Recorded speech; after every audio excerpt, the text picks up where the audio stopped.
નમસ્કાર ખેડૂત મિત્રો ટેકાના ભાવે ખરીદીના ભાવ જે છે એ સરકારે ગુજરાત સરકારે આખિરકાર જાહેર કરી દીધા છે અને ચાર પાકો જે છે એના ભાવ જાહેર કર્યા છે। સૌપ્રથમ આવે છે મગફળી, ત્યાર પછી અડદ, મગ અને સોયાબીન। આ ચાર જે પાકો જે છે તેના ભાવ ટેકાના ભાવ જાહેર કરી દીધા છે। બીજી ખાસ બાબત તમને જણાવવાની છે મિત્રો કે નોંધણી જે છે ફક્ત 15 દિવસ માટે જ છે।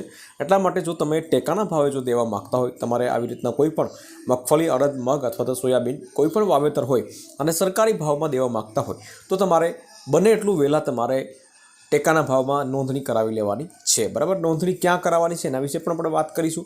સાથે સાથે એ પણ વાત કરીશું કે ભાઈ ડોક્યુમેન્ટ શું જોશે, તમામ માહિતી આપણે આ વિડીયોના માધ્યમથી જાણીશું।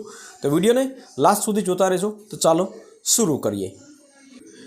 तो विगतवार बात करें मित्रों तो बजार में जे ते जणसीओना बजार भाव टेकाना भाव करता नीचा रहे ते संजोगों में खेडूतोने आर्थिक रक्षण मळी रहे ते माटे भारत सरकार श्री पीएम शाला मतलब कि प्रधानमंत्री अन्नदाता आय संरक्षण अभियान शुरू कर्युं छे।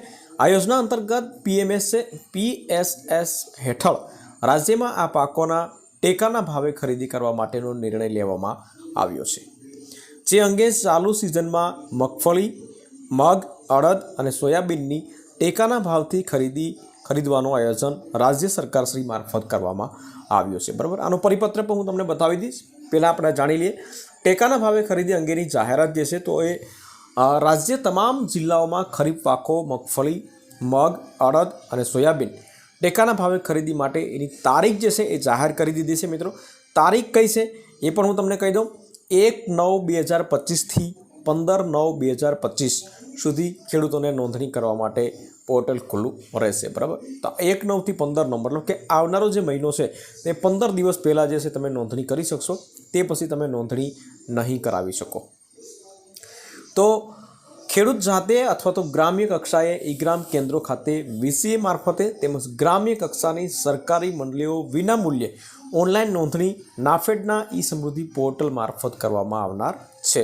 राज्यना खेडूतो भाईओए लाभ लेवा अनुरोध छे, बराबर। आनी नोंधणी जे छे तमे जाते पण करी शको छो एवुं आमां लखेलुं छे।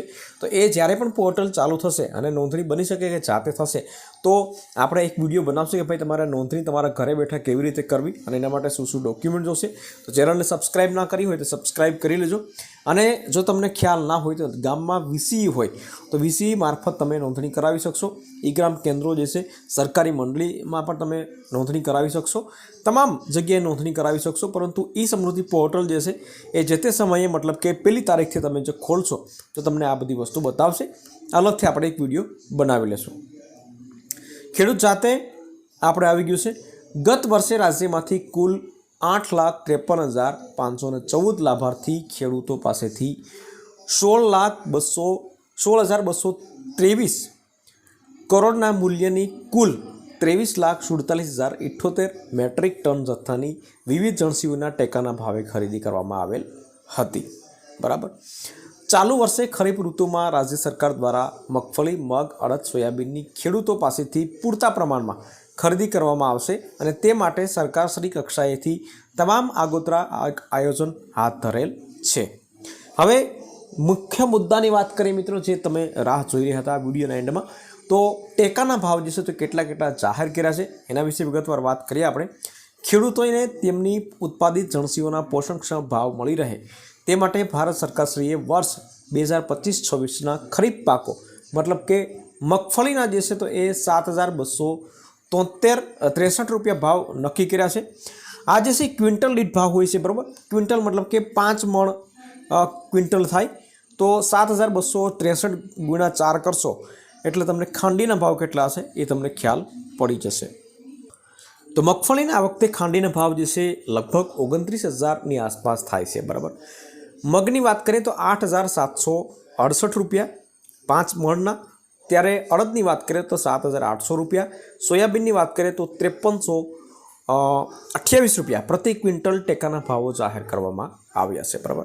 તો આ ભાવો જાહેર કરવામાં આવ્યા છે, બહુ સારા ભાવ કહી શકાય મિત્રો। ગયા વખતે જે છે માંડવીના લગભગ 25-26 હજાર રૂપિયા હતા, આ વખતે 29,000 રૂપિયા નક્કી કરવામાં આવ્યા છે। આ વખતે મગફળી પણ બધાને સારી થાય છે, કારણ કે વરસાદ જે છે સમયે થઈ ગયો છે, તો બની શકે જેટલું વહેલા એટલું તમે નોંધણી કરાવી દેશો તો તમને પણ ફાયદો થશે।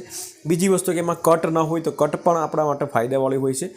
દર ખાંડી 10 કિલો હોય તે પણ કટ ન હોય તો એ પણ આપણા માટે ફાયદો હોય છે। તો તમામ વસ્તુ જે છે ટોટલ તમને 30,000 રૂપિયાની ખાંડી જે છે એ પડે છે મિત્રો। ડોક્યુમેન્ટની અંદર તમારે 7, 12, 8ની નકલ તમારે કઢાવવાની રહેશે। એ તમને ગામની અંદર વીસી પાસેથી પણ તમને મળી જશે, અથવા તો મામલતદાર કચેરીથી પણ તમે 7, 12, 8 કઢાવી શકો છો। આધાર કાર્ડ અને બેંકની પાસબુક, બરાબર, આટલી વસ્તુ તમારી પાસે હોવી જરૂરી છે। જે બેંકની અંદર તમારે પૈસા ટ્રાન્સફર કરવાના હોય તો એ બેંકની પાસબુક તમારી પાસે હોવી જરૂરી છે। તો આ વિડીયો ગમ્યો હોય તો વિડીયોને એક લાઇક જરૂરથી કરી લેજો, શેર કરજો, અને ચેનલ ઉપર નવા આવ્યા હોય તો ચેનલને સબસ્ક્રાઇબ જરૂરથી કરી લેજો।